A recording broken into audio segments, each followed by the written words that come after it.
Kuhmon rönttöstä ja pullaa on suomalainen kansansävelmä, jonka on ideoinut ja sanoittanut Antero Kärnä.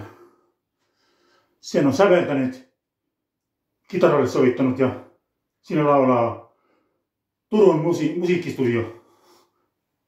Panna kuulumaan.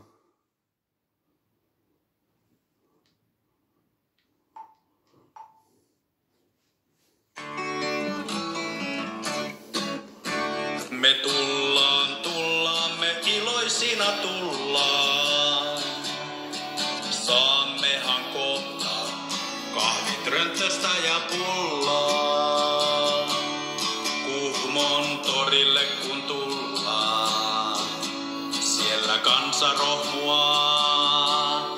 Jo rönttöstä ja pullaa, Kuhmon rönttöstä ja pullaa.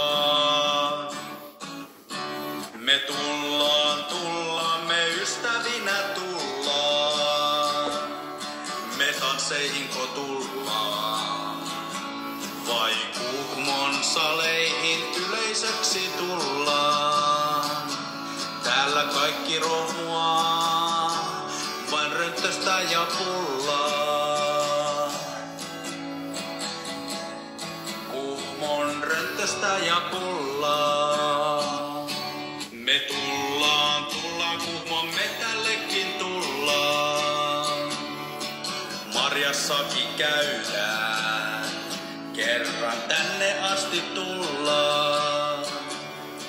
Haukuille kun tullaan, Kuhmon saloilla ollaan. Evääksi Kuhmon rönttöstä ja pullaa.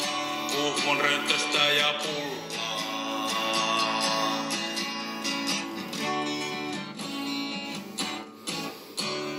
Ollaan jo liian kauan ollaan. Lastina kuhmolaisille kai me jo ollaan. Sehän ottaakin jo pollaan. Kaikki syö täällä vain Kuhmon rönttöstä ja pullaa.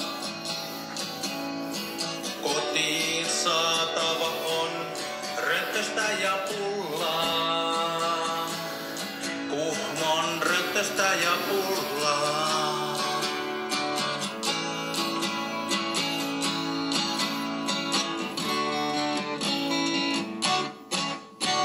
Me tullaan, me kaukaakin tullaan. Kuhmosta kun lähdemme, takaisin me tullaan. Junassa mietin tätä Kuhmon rönttöspullaa. Kuinka teen kotona Kuhmon rönttöstä ja pullaa. Unessakin syön Kuhmon rönttöstä ja pullaa.